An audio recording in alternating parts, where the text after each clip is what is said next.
It comes as no surprise to me that burnout is the #1 video on my YouTube channel right now. A lot of you responded to that with questions of, I have burnout, but I don't know how to get past it. So I'm going to attempt to help you in this video get past your burnout so you can get on with life and actually start enjoying your work again.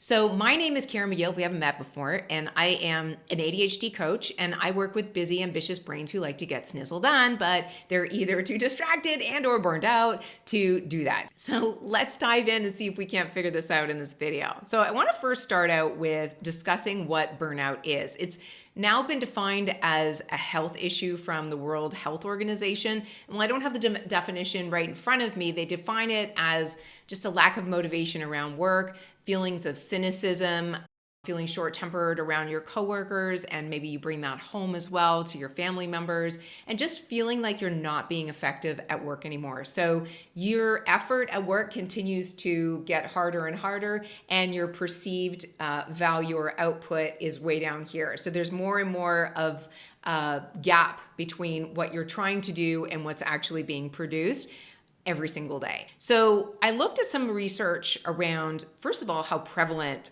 burnout is. And I saw a 2018 survey by Deloitte. They surveyed American workers, and 77% of them said that they were burned out at work at some point. And then there's a more recent study from the Society for Human Resources Management that reported a whopping 41% of US employees feeling burned out at work, and 23% reporting feeling down, depressed, or hopeless. 51% of that group were women. And another 51% of Gen Zs reported that their job makes them feel burned out versus 24% of baby boomers. I thought that was a really interesting statistic. Why are baby boomers so less burned out at work? Is it because they're further in their career, so they're probably more financially stable and close to retirement? Or is it a cultural and generational thing where Gen Zs and younger generations just feel that much more pressure to outperform on the job just to be normal? I don't know what the answer is, but I thought that was pretty interesting. So I dove back into research to find out how to best define this for the individual in terms of burnout, because there's no one-size-fits-all solution here. And I found this great piece of research out of University of California at Berkeley and Acadia University, where they define burnout in 6 different categories. But before we jump into it, the one thing I want to say, as I mentioned, one of the characteristics of burnout is a strong sense of cynicism. When we are in that place, it is very hard to be coached or to find opportunities for transformation, because we look at suggestions and say, well, that would be great for you, but not for me. And I understand that place. I've been there myself. But if you can't remove yourself from your cynicism, you're never going to be able to get out of the place that you're in right now. So it's really important to think about these things from a place of possibility and have an open mind and a lot of self-compassion for where you are in the moment. So with that, let's go through the 6 factors. Now, the first factor they identified, which I think is the most popular one, is workload. That can be either, you're working too much or you're working too little. If you're working too much, I would suggest that you take some time to really think about, are you being asked to do everything that you're doing currently? Or are you assuming things need to be done a certain way? Are you overworking, or are you suggesting that you're available to take on more work than you actually can? Now, if it's a clear-cut case of I'm being asked to do too much, then that is something that you need to work with your employer with. And the conversation doesn't even need to be an awkward one. You can simply say, I have a lot of requests right now, and I would love it if you could tell me what the top priority is, because obviously I can't do everything at once, but I want to address the most important thing first. And really advocating for yourself and playing a role in how you're going to organize and reprioritize your work so that it is something that you can manage within a period of time. Now, if it's something that you are volunteering too much or you are overworking by choice, then you might want to explore what's behind that. Is this a situation where you are feeling like imposter syndrome or unworthy, and therefore you're overworking to compensate for these feelings? If that's the case, you might want to work with a therapist on that, because there's more behind that. And if you can't stop that cycle, it will continue to cause your burnout throughout your entire career or show up in other areas of your life. If it's more around issues like prioritization and organization, time management, things that are very common for ADHDers, then I would recommend working with an ADHD trained coach to help you work through that and build skills to accommodate the work that you do without frying yourself. If the situation is underwork or under challenged and you're bored, which is like kryptonite for those of us with ADHD, then this is a great opportunity to raise your hand for more work, but be sure to ask for work that is interesting to you, something you'd like to grow into or make more available in your everyday routine. If the company you work in or the role that you have doesn't have any opportunities to grow into new and interesting things, then that's a pretty good indication that you might want to start looking for another role. The next factor they uncovered was perceived control, which I think is a really interesting one. When I think of perceived control, what comes up for me is micromanagement, which can be really tough to deal with. And the more you are micromanaged, or the more you feel like your employer isn't happy with your work, the more you work and work and work to try to accommodate them. Now, there's a lot of different ways that you can take this, but rather than just leaving your role, think about, what am I tolerating specifically? What is it that is not working for me? And what is triggering me to overwork, if that's the situation? And get very clear on what it is. Because once you know what it is and you clearly understand your own needs and boundaries, then you can go to your employer and ask for very specific accommodations. Recommend the best way to work together, because what employer doesn't want to make small accommodations in order to get the best they can out of their employees? The next factor that has been identified is reward. And the most common element here is monetary reward. So you've got to ask yourself whether or not the juice is worth the squeeze. And if you are being overworked and underpaid, then you really need to think through, is this the right role for me? And is there a way that I can create change in this role to make it more accommodating, either by asking for a raise or by working less? And as I mentioned before, very often we're doing a lot of things that nobody really expects us to do. And is there a way that you can peel back without anybody noticing?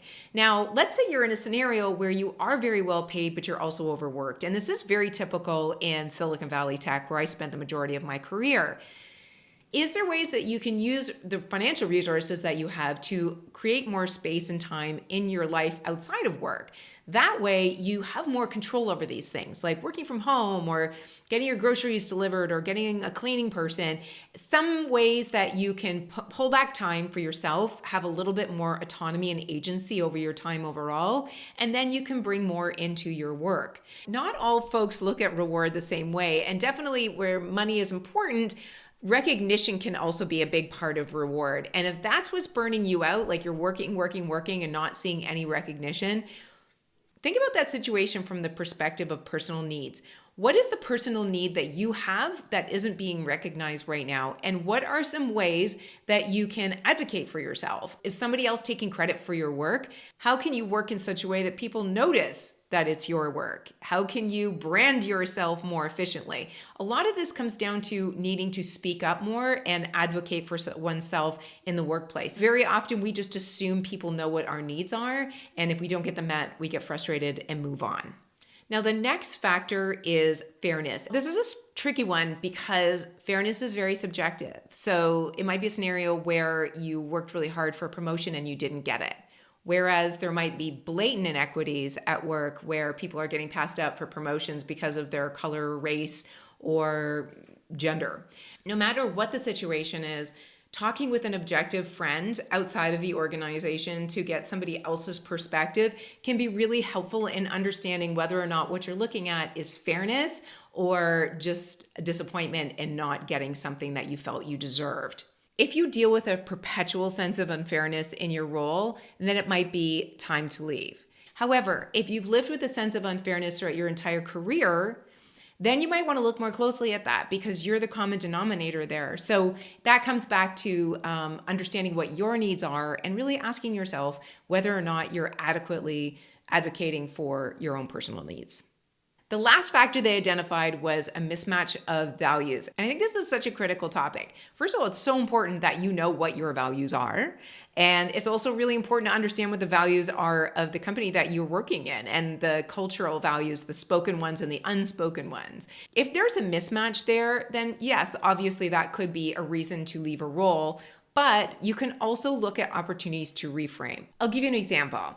Let's say you became a banker because you figured that would really give you all the money and freedom that you need to enjoy life. And when you get into banking, you realize that it's not like that at all. The hours are super long, the pay is great, but there's a lot of regulation and you feel very confined. Sure, you can leave that role. That's one option, but you might also want to reframe it. If you're working in a role that has such a high salary, then maybe you live modestly, save up all of your money, and retire early so that you can enjoy all the freedom and flexibility you want. So those are the 6 factors that were identified in the research, and I'm super curious to know which one resonated the most with you. Would you comment below and let me know where you think your burnout is coming from? And at the end of the day, the best advice I can give you in terms of understanding where the burnout's coming from, even if maybe you've tried a variety of different ways to get past it and nothing's working, it really comes down to self-awareness, understanding what your personal strengths are, your personal needs, your boundaries that you need to set for yourself. All of these things are critical in understanding what you can tolerate and what you can't tolerate. Because when you have too many interferences and too much that you're tolerating, it builds up that sense of burnout. I have a ton of free resources on my website where you can start to understand who you are and make small changes in the direction of a more nourishing life. Because look, burnout is a drain of energy. And if you think about your energy as a bank account, if you're constantly withdrawing energy and not putting anything in, then eventually you're going to completely flame out. But if you can think about ways that you can also add energy in versus it always be taking away, then you're not going to have that deficit of energy. I know it's a bit of an oversimplification, but it's a really helpful way of thinking about burnout in terms of how you can solve for it. And one more thing I'll say about burnout, and then I will shut up about it, is that as much as I like talking about it, I don't want to normalize it. There is nothing normal about feeling completely fried from your work. I say that because we don't want to think about burnout as something that just is and we have to live with it. You don't have to live with it. You can absolutely take steps, even just the smallest, most incremental steps towards a better living condition and working condition. And if that means seeking help from a professional, then I hope you have the resources to do just that. So that's what I've got for you today. If you thought this was helpful, please hit the like button and subscribe, and I will see you next week in the next video. Ciao for now, guys.